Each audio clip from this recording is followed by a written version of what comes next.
don't invest in someone based on how much you like them. You invest in them based on how much they invest in you. That time, that value you should put in should be expensive. It should come at a high cost. And the cost is, I'm willing to give you the world as long as you meet me there. Pay very close attention to whether this person is bringing you the same amount of value.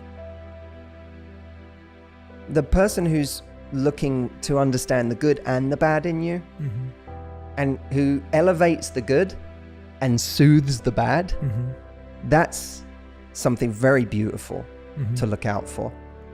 Standing out has become more important than ever. For a lot of people, they're not experiencing what they see as an endless ocean of choice. What they're experiencing is an endless ocean of disappointment, of constantly talking to people with it not going anywhere. Wow. Or, you know, meeting someone, it seems to be going well for a few dates and all of a sudden they disappear. It's not enough to think they're great. The relationship itself has to provide you with value. Because if you're with someone who's massively impressive, but the relationship itself does not bring you value, does not bring you joy, then you're in a world of suffering and pain, no matter how wonderful the person you're with is. And your reality isn't determined by how impressive they are, but how beautiful the ecosystem of the relationship is. That's what's going to determine your emotional reality, and your emotional reality is going to determine your happiness. Great relationships are an accumulation of little efforts over time. The big grand things are a nice bonus, but you don't have to do them because your partner or your friend or your lover or whatever is aware of what a lovely, kind, considerate, interesting person you are the rest of the time. It's the same as going to the gym. You know, it's like how you think we're going to get a great body because one day we do a really hard gym session. No, it's just every day. Do the reps. Do the reps in your relationship. What's important in a relationship is someone who is really competent in a relationship. So I think that there's a learning that we get from relationships, but in order to do that, you actually have to be in a space of being willing to put eyes on yourself. Yeah. And in a constant student mindset, which most of us are not. You know, we do go into relationships, a lot of us, thinking we know it all. We learned it all from our last relationship. It's a cliche, but there's always another level. There are so many levels to life, and it fascinates me. Great relationships should help heal past wounds in some way, because it's two people who make each other feel safe, feel loved. But what we can't do is blame someone for not being able to handle our weapons. One of the biggest problems is people falling for people really quickly, falling in love too fast. Anyone can go on a date and dazzle for 5 minutes. And then if you don't get any more of that person, then they just feel dazzling. And when someone's only giving you 5% of their energy, it's really easy for them to remain mysterious and exciting. What's exciting about the beginning of a relationship is that we don't feel like we've fully figured each other out. Well, I want to see how you are in week 4. Yeah. Or I want to see how you are in month 3. Yeah. And until you've been there, you really don't know how great of a partner somebody is going to be. That we learn a lot in the moments where you have your first fight, or you reveal something about yourself and you see how they react to it. You can't know what this person is like in year 3 of a relationship. You don't know what that person is like in those stages. So thinking that you have all the answers because you've been on even 10 or 15 dates with this person and had a wonderful time is a fallacy, a fantasy. When two people really know each other, there's that sense that these are two completely known quantities. Now, from one aspect, that's really attractive because it creates love, it creates connection, it creates a bond. But from another perspective, there's that part of our mind that still wants to be challenged, that still wants to feel like there's something to do here. And one of the greatest ways to, I think it's a time-old question, how do we challenge someone in a relationship when we already know everything about each other and we already feel like we have each other?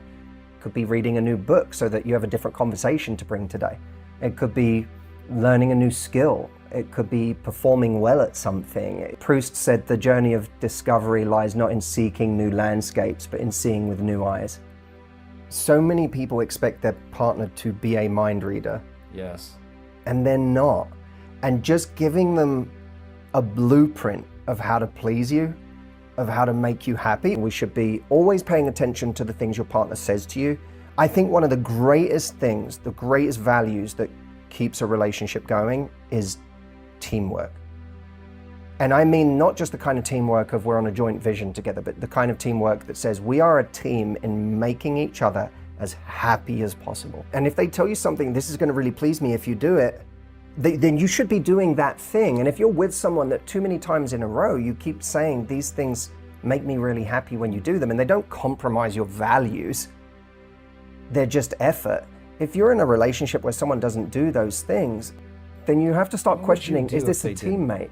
I really don't like the idea that we have to be completely happy and enlightened and have everything figured out, and that's when the right person comes along. I think that's nonsense. We are always working on something. We're always going through some new problem, some new stage in our life that we weren't ready for. And we are going to do an awful lot of healing of who you can be. So I prefer, rather than thinking we have to be happy before we find someone, I prefer the idea that we have to be happy enough before we meet someone. Happy enough is a much better phrase, and it's a much more attainable goal. When you're happy enough, it means I'm happy enough. My life's not perfect, and I might not be truly happy all the time, but I'm happy enough with the way my life is today and with who I am today. I have never in my life met someone who is truly nice. I never met someone who is truly nice. I find that people who say they're nice are using it as a euphemism for being spineless, bending on their standards, never rocking the boat, compromising to everyone around them, being the lowest common denominator of any group they're in so as never to offend or inflame. Not only is that unimaginably boring, but it also describes someone who you don't know who you're dealing with. You don't know what they're really feeling. They're not honest about their feelings about other people. They're not honest about the things that aggravate them or annoy them in life. They tend to just keep things on an even keel the entire time. I think we should stop seeing it as some sort of noble word or some sort of noble human trait. What happens, by the way, to nice people, I find, they don't stay nice forever. They actually become bitter or resentful because they get angry at the world for treating them badly. Secondly, they get angry at themselves because they can't believe that they would allow themselves to be walked all over. They get angry that they allow people to step on them when they should be out there going and claiming what they want. I believe that kind people deserve the world. Kind people should be given every award. Kind people should be given every bit of recognition. Kind people make the world a better place, not nice people. I struggle with the concept that relationships should be easy. I don't have a single relationship that hasn't involved pain.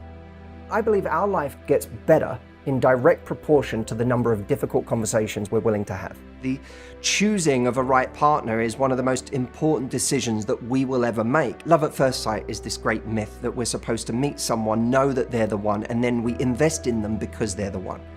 And I think that often it works the other way around. You meet someone, yes, they have a lot of the qualities that you really want in a person. Yes, there is some initial chemistry, but then they become the one by what you invest in them and by what they invest in you. You create something special because you build it together. The problem is, if you're so fixated on worrying about whether someone is the right person, you never actually invest enough to get past the tipping point of feeling like you've got something incredibly special on your hands.